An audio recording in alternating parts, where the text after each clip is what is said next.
maybe I'm inappropriate. I like hearing space, I like the whole script. You're such a freaky girl, I love it. Now you're gonna search for hashtags that are relevant to you and that are popular. You're going to want to use the hashtags that have more posts under them. When you type in a hashtag, it obviously says how many posts have that hashtag, include that hashtag. You're gonna want to go with numbers like from 200,000 to like 90,000. That's a good range. Anything higher than that, you're gonna get lost in that. Anything lower than that, the chances of somebody seeing it are not as much. Okay, but like I said, steer away from banned hashtags. There are apps that are free on the phone, on iPhone and Android, if you choose to download all these apps. I mean, I know it can get kind of hectic, that will tell you associated hashtags and tell you which ones are no good, and you should be able to use your critical thinking skills to discern whether hashtags are good or not. Another way to tell if a hashtag is no good to use, type it into Instagram. If nothing comes up, do not use that hashtag, because that's a banned hashtag and your account will get banned. It will get shadow banned first and then banned, and it's not going to do you any good. It's going to be work for nothing. So just don't try to be a rebel. It's pointless. It's a robot. It's an algorithm. It's not going to work. You should also try to create some sort of an aesthetic for your feed. Some people do like, picture of them, a picture of something that they like, a quote, and a color, and they do it in a pattern. So they keep that same pattern all through their feed, so then when they look at it, there's an aesthetic. Some people use Visco or different filters to make sure that they all have the same kind of feel or look. And just go on Tumblr or even Pinterest and type in Instagram aesthetic, and there's so much that comes up and so many different ideas, and that just makes it more visually appealing, and the likelihood that somebody will follow you is much higher. But besides, if you are a sexy person, or just and that, I know it's open to interpretation. If you feel sexy, or even if you don't feel sexy, sometimes if you're trying to be sexy, you're trying to portray sexy, you're taking sexy pictures, it's likely that somebody's going to find that sexy. And more often than not, if you follow somebody, like if I follow a man, any man on there, it's very likely that they're going to follow me back, unless they have a girlfriend and the girlfriend's on their shit. But I'd say 7 out of 10 times they're going to follow me back, and so that's a good way to get followers. Just don't, there's limits to what you can do in a day. There is also this service that I recommend. It is called Stim Social, STIMSOCIAL.com. And it used to be a lot cheaper. Right now, I think the cheapest one is about $43. It is an organic Instagram growth tool. Basically what happens is they give you a 7-day free trial, and in the 7-day free trial, or even after you paid or whatever, I would take advantage of the 7-day free trial though. They give you your dashboard, and they tell you to input 100 different accounts, and these accounts are going to be similar to yours, under 200,000 followers, but obviously more than 60,000 followers. They're going to be not private accounts. They're going to be accounts that are kind of similar to yours, or accounts that you would think that they're following and would be interested in you, or you would like to have their following. So those are your targets. You're going to list 100 of them, and this is easily done by like typing in a well-known, or like an Instagram model's name, or whatever, a porn star's name, or whatever. You type it in, then you click follow, right? Or you click that arrow next to follow, and it drops down a little list of suggested people to follow after that person. That's how I got 100 targets. It also tells you to list 100 hashtags and 100 areas, and then this bot thing starts engaging with all of these different targets that you've set, and it starts following, and then you can set it to unfollow. And I grew from 4,000 followers to about 28,000 followers in about 2 months. Completely worth it if you make sure you fill out all of this information.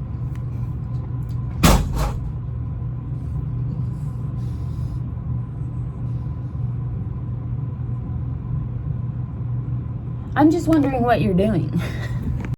Another way to gain followers and thus increase your earning potential is to ask people to engage with your posts. So when you post something, you're going to include 3, 4, up to 5 hashtags. Make sure that you're not repeating the same hashtag. That is not a good plan.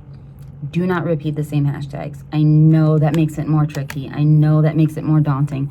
Too bad. But in the beginning of the week when you're doing your pictures, I know it's a lot of planning, but like I said, it's valuable. When you're taking your pictures, also go ahead and compile a list of however many hashtags to be able to spread them out throughout the week.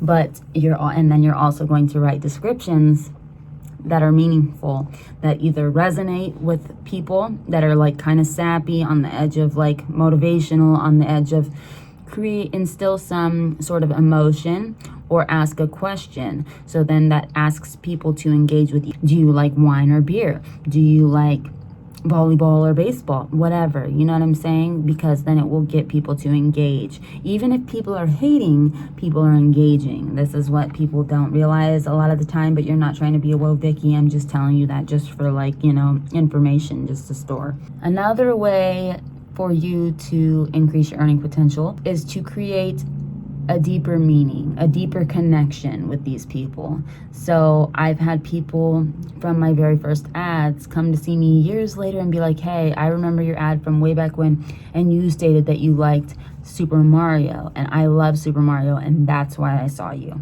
Dead ass.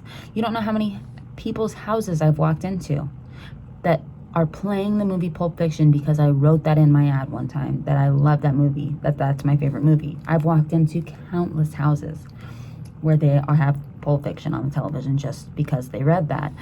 Anything that's true to you or true to your stage name, your persona, because of course you can heighten certain things, you can lessen certain other things about your personality, but try to make it consistent. So like I've told people before, if you're not going to show your face, a good idea is to have the same little figurine in the background of all your photos, because that creates trust and consistency, so on and so forth. Or the same stuffed animal, or the same sticker, or something that people as a visual clue can look at and be like, okay, that's consistent, I can trust that. And then so these different likes and dislikes that people can really connect to and relate to, and it will make somebody like or dislike you, honestly. And then if they feel like connected to you on a personal level, even though they're really not, if they feel that they are, you're going to be more valuable to them. So some more good ways to grow your following is to find girls that have a similar following to you, or even girls that have a higher following. But the girls that have super high followings, they're going to charge, which sometimes may or may not be worth it paying for that. But if you find girls with similar followings to you, or slightly higher followings, but it's not getting outlandish to where it just doesn't make sense, then you can approach them. It never hurts to ask for shout out. It benefits the both of you. Cross promotion, it benefits both of you, to where you can cross promote on all of y'all's social medias for like a day or whatever you guys work out between you. It helps to time your posts, like I said, post multiple times a day, and it helps to engage with your followers. If they're going to comment back to them. Nobody likes it when you like somebody and you comment and you're just never noticed, and you're just never commented back or never fucking engaged with, and it's just like, okay, fuck them then. Like, you know what I mean? So like, try to be on top of your direct messages as much as you can. Yeah, you don't have to answer every stupid thing, but like, fucking an emoji doesn't hurt. Or here's a link to my website, you can for more information, or thanks for the support, thanks for the follow, whatever.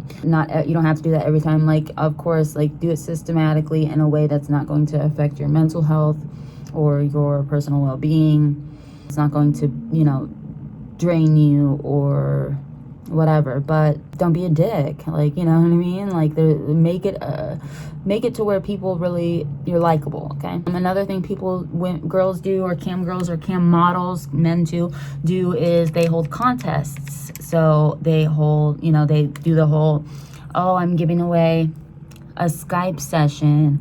Be sure to like this post, comment, tag a friend, and follow, and you'll be entered into the drawing for a free Skype session, or a free gift card, or a free picture set, or whatever have you. This helps. And also there's been studies that have found that showing too much skin slows down your follower count, besides even the fact that Instagram bans nude images. Leave something to the imagination, otherwise there's no point to continue to follow if you've shown it all in the first picture. And try to focus your energy on one platform at a time. I know it's easy to get carried away. There's all these different platforms. Pick one for a week or 2 weeks or a month. See how far you get with all your energy focused there. If you are spreading all of your energy out, that's only going to give, say, 5% progress on each thing. You're not going to see enough to want to keep up with it, okay? You can expand later. And so that's all I have for you on Instagram for the adult entertainer. So yeah, this has been Nikki New Hope, aka Daddy Issues, aka I'll see you fucking next time.